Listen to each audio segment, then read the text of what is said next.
What's up, resellers? I'm Rebecca, and you're watching Rebecca the Reseller. Thanks for joining me today for the third time I am recording this video. I have been testing some new technology, new recording software, new microphone, new all kinds of everything, and it has not gone well. So I'm going back to what I usually use plus the microphone, and we'll see how it goes. I will note, so there's a touch-up feature on this. I'm using Zoom. I am kind of digging it right now. But anyway, we are here to discuss 6 months being on THREDUP, the lessons I've learned, and the payouts I've gotten. So stay tuned because I'm gonna jam through this now because it's my third time saying all of this stuff, which isn't your fault. It's totally my fault, but it is what it is. Gio's napping, so I can't be super loud either. So hopefully the microphone picks everything up and it goes well. Let's kick this off with lessons learned, and then we'll get into the payouts. So really check the quality. This goes without saying, I've talked about it previously, but I will say that there are times, because I'm not doing the work, like taking the photos and doing the listings, where I get lazy. And so I just kind of throw things in a box and like call it a day. And I need to stop doing that because I'm wasting my money. Your boxes are precious. The real estate in your 30-pound box for the return assurance and the expedited processing is precious. Don't be lazy, be vigilant, make sure they all have size tags, and make sure that there are no flaws. This is something that I'm saying to remind myself, and therefore I thought I would remind you. Don't get lazy, especially if you're pulling things from your Poshmark closet that haven't sold and you're sending it to THREDUP. Remember, you may have listed it with a flaw. You may have listed it and approximated based on measurements the size when it has no size tag. So just keep those things in mind and be checking for the utmost of quality so that you're not wasting space in your boxes going to THREDUP. Next up is testing brands and prices. I'm constantly doing this.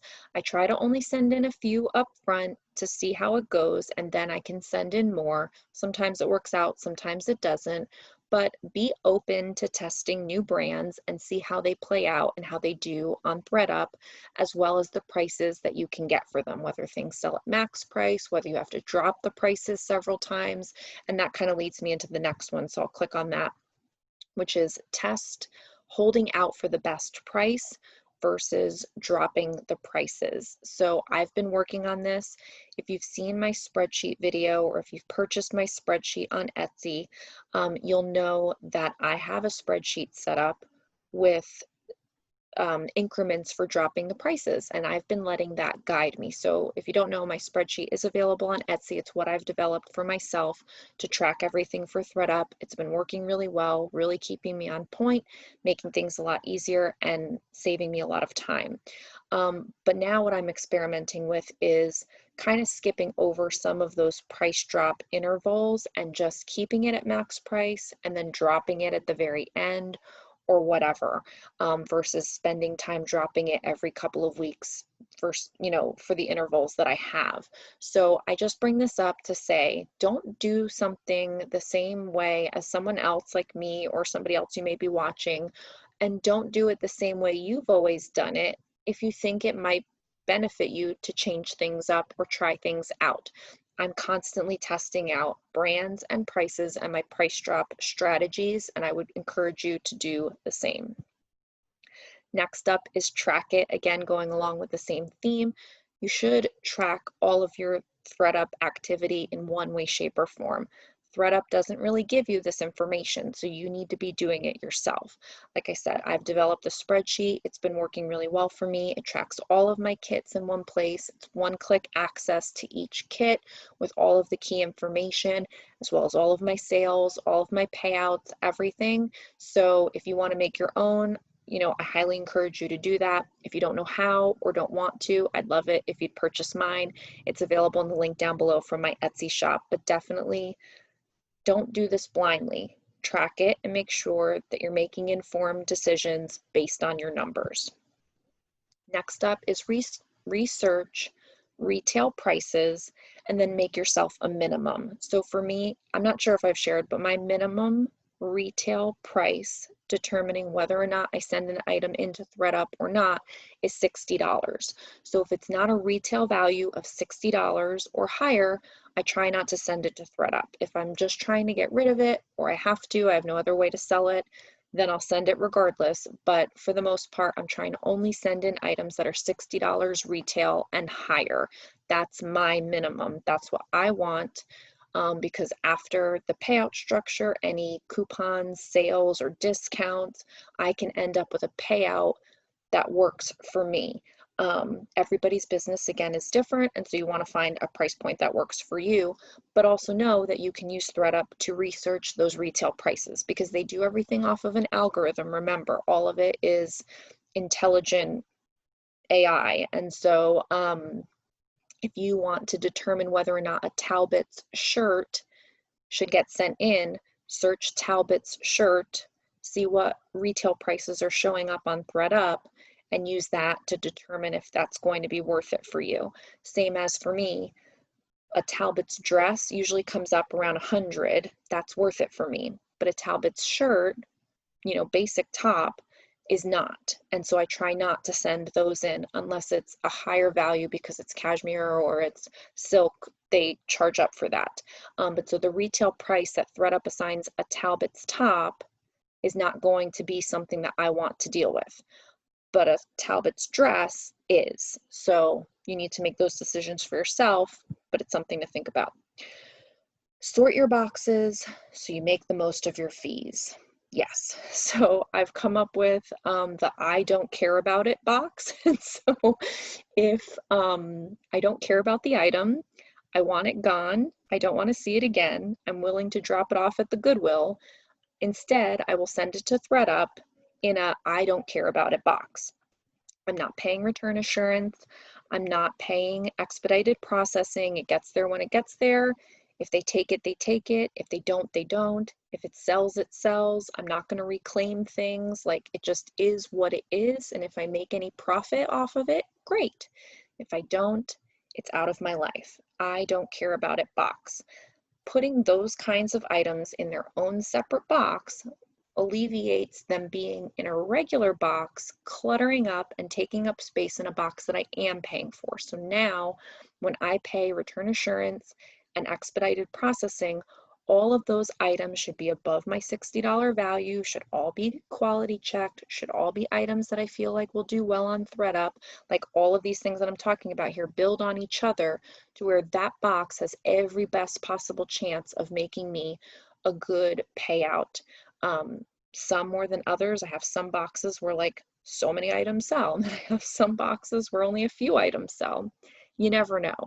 But if you can pay a little attention to how you're packing your boxes and what you're including in them, that might help you out with your fees and, reclaiming so many items and all of that kind of stuff. So again, these are all just lessons learned, things to think about, food for thought. Be consistent. I have talked about this. I have sent in 2 to 4 boxes to ThreadUp every single week, with maybe 1 or 2 weeks, that it didn't work out, since the end of March. It's now the first week of October. So for the last 6 months, I have been sending in boxes consistently, multiple boxes per week, with pretty much out fail. A couple weeks here and there were off. So I've been making a conscious effort to consistently send in those boxes. Same like with Poshmark, you consistently list. Same with eBay, you consistently list. With ThreadUp, you consistently send. And because I've done that, I've had the success in payouts, the consistency in payouts, and the building up of an inventory on ThreadUp that now will continue to generate those consistent sales and consistent payouts. If you're only sending in 1 box from time to time, I don't think you can expect that same sort of payout consistency as I've had.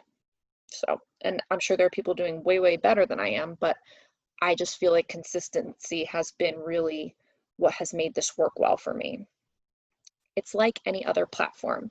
I've been getting a lot of questions, a lot of comments on Instagram and DMs, and even on the YouTube videos. Do you think it's slowing down? How are ThreadUp sales for you? I think it's getting saturated, like all the talk. And, I've done a lot of Poshmark closet reviews. I've shared a lot of thoughts and hacks for Poshmark about how to increase the chances of sales, and people still have all of those comments. And with ThreadUp, you have even less within your control because you're not doing the photos and you're not doing the listings. So it's just one of those things where it's different than a lot of platforms, but at the same time, it's the same as all the other platforms. It is what it is. If you consistently send in items that are good, that are of good quality, that are worth a decent amount of money, and you go in and actively manage those listings and drop prices and do all the things that are within your power, you should have consistently good sales. I've continued to have a better and better month every month. It's not slow for me, it's getting better for me. So if you find that it's not good for you, maybe you need to send in more. Maybe you need to send in different. Maybe you need to manage your prices differently. Maybe the quality is not there. Several things could be amok. And so I'm not saying that it's anybody's to blame, but you are in control of what you do. And it is like any other platform. It's not the platform's fault most of the time. It's something that we're doing that messes with the ability of the platform to serve you. And so that's kind of my thought. I could be tougher, but I'm not going to be right now. But I just have had recently like an influx of those kinds of comments where I'm like, oh my God, people, like, we are in control of this. We can fix these things and we need to do it, and we can't blame the platform for it. Next is, this is my little creative thing. Bread and butter can make you dough, and luxury is the icing. My little sayings. So your bread and butter items are like dough, right? Like you have a lot of bread and butter items, they make a lot of dough, and then the icing is just the little bit on top that makes it sweet, right? So that's how I'm running my ThreadUp business. I send in a lot of bread and butter items, that makes the most of my money. And then those random luxury items that do sell, those home runs that are few and far between, are icing on the cake and bring those big payouts. You could be doing ThreadUp completely differently for me. Maybe you're only luxury, so you only have the icing and it's all sweet for you. Maybe you need way more bread and butter items because you are, selling lower end things, and so you need a lot more of them. We all do it differently, but for me, what I've found lately is that my sweet spot is the bread and butter makes my dough, and the luxury is the icing on top. Next is watch out for the lower end lines of a brand. I'll use Chico's as an example. There's Editions by Chico's, there's Zenergy, there's Weekender, there's Travelers, and regular Chico's, and there's Black Label. I forgot about that. I've done this video 3 times. That's the first time I've mentioned Black Label. So with that, I know that Black Label is better, of course, but for the most part, especially even when listing these things on Poshmark, I never really paid attention to were any of the other brands better or worse. They're Chico's, it is what it is. However, ThreadUp really discerns between the lines, and so Editions by Chico's, I've lost some money on a few items now. Not much, a couple dollars here and there, but enough to where I'm like, whoa, I don't think I'm sending you Editions by Chico's anymore. Because the way that the payout structure is, it would make more sense to sell that to like a local consignment store or to sell it yourself on Poshmark. It does not make sense, in my opinion, from what I've seen, to send these kinds of items, Editions by Chico's, this particular line, in to ThreadUp, whereas the other ones have done okay. Like Travelers, I'm doing really well, getting good payouts on them. So regular Chico's, like jackets and blazers, doing well. So I guess I would just say pay attention to the lines within a brand and see what makes sense for you. The last one is that prices may not hold up.